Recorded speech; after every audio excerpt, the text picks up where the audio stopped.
Assalamualaikum warahmatullahi wabarakatuh. Anak-anak, apa kabar semuanya? Tetap jaga kesehatan ya. Baiklah, sekarang pada pembelajaran ini kita akan belajar tentang hidrokarbon dan minyak bumi.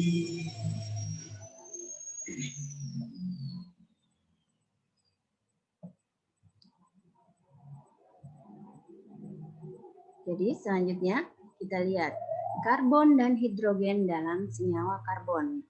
Ini adalah contoh gambar yang menunjukkan karbon dan hidrogen dalam sampel organik. Ini sampel organik ditambahkan dengan CuO sebagai oksidator dan di sini ada sebagian uapnya akan mengembun dan sebagian lagi akan terkapur. Ini menunjukkan terbentuknya CO2. Selanjutnya kita lihat keunikan atom karbon. Keunikan atom karbon yaitu karena karbon mempunyai 4 elektron valensi. Jadi hal itu menguntungkan karena mencapai kestabilan karbon. Jadi tangannya ada 4 membentuk ikatan. Ini di karbon bisa. Jadi karena tangannya memiliki 4, jadi karbon bisa membentuk metana, CH4 membentuk metanol, CH3OH membentuk kloroforum, itu CH-Cl3 dan metilamina, CH3NH2 dan masih banyak lagi yang lainnya. Selanjutnya, keunikan atom karbon yang kedua yaitu atom karbon relatif kecil. Hal ini makanya karbon ada yang menyumbangkannya ikatan kovalen yang dibentuk karbon relatif kuat. Jadi yang kedua, karbon dapat membentuk ikatan rangkap dan rangkap 3. Jadi karbon itu bisa membentuk ikatan tunggal, ikatan rangkap 2 dan rangkap 3. Selanjutnya, atom karbon dapat membentuk ikatan antar karbon berupa ikatan tunggal, ikatan rangkap, dan ada ikatan rangkap 3. Jadi atom karbon dapat pula membentuk rantai lingkar siklik seperti ini. Misalnya metana, ada etana, ada etena, ada etuna, dan serta siklopropana dan bensena. Ini masih banyak lagi yang bisa dibentuk oleh rantai karbon. Bentuknya siklik.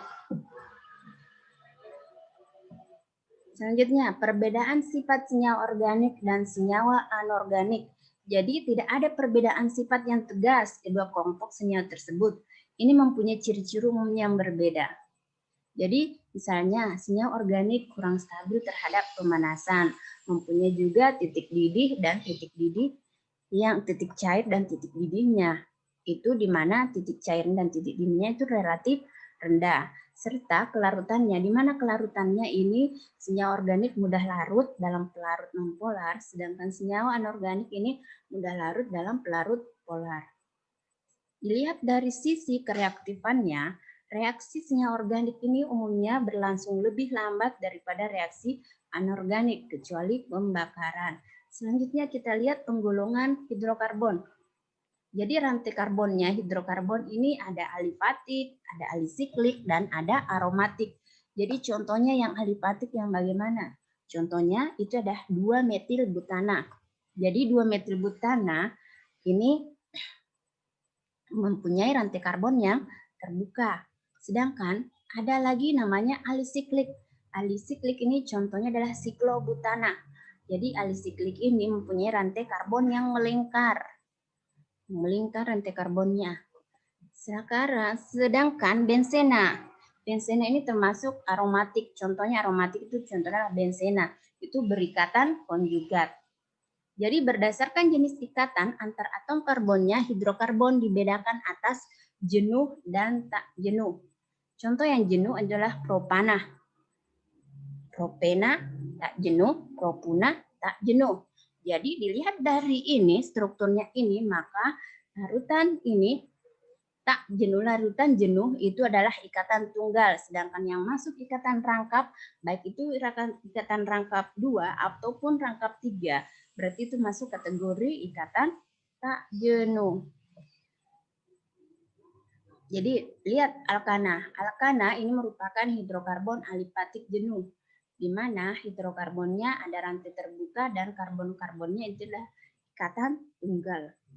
Jadi kita lihat contohnya ini rumus umum yang biasa digunakan untuk alkana adalah CnH2n ditambah dengan 2. Sedangkan contohnya inilah metana CH4, etana, propana, butana, pentana, heksana, heptana, oktana, nonana, dekana, dan masih banyak lagi yang lain untuk rumus alkana. Intinya adalah rumus umum yang digunakan CnH2n ditambah dengan 2. Sekarang tata nama alkana. Rantai induk alkana adalah rantai terpanjang dalam molekul. Cabangnya diberi nama alkil, yaitu sama dengan nama alkana yang sesuai, tetapi akhiran ana diganti dengan il. Posisi cabangnya ditunjukkan dengan awalan angka. Untuk itu rantai induknya diberi nomor. Penomorannya ini dimulai dari salah satu ujung. Sedemikian rupa sehingga posisi cabangnya mendapatkan nomor terkecil. 4. Bila terdapat lebih dari satu cabang sejenis, maka cabang tersebut ini diberi awalan, misalnya 2, di, itu diberi nama di. Kalau 3 itu tri, 4 tetra, dan 5 adalah penta.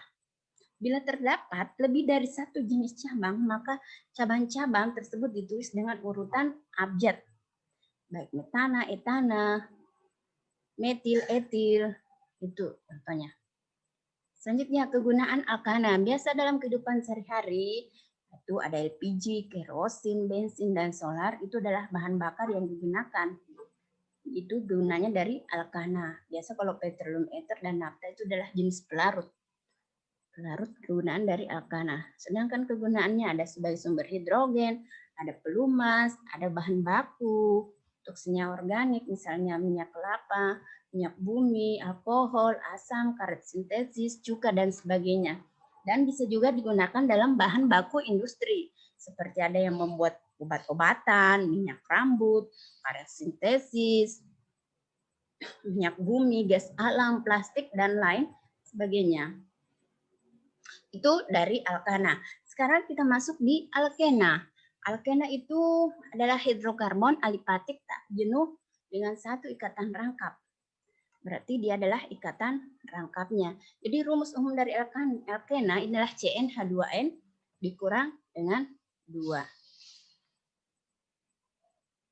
Jadi itu contoh-contohnya tadi, alkuna. Ini untuk alkena. Yang tadi, yang alkena tadi kan sudah sifat-sifat hidrokarbon.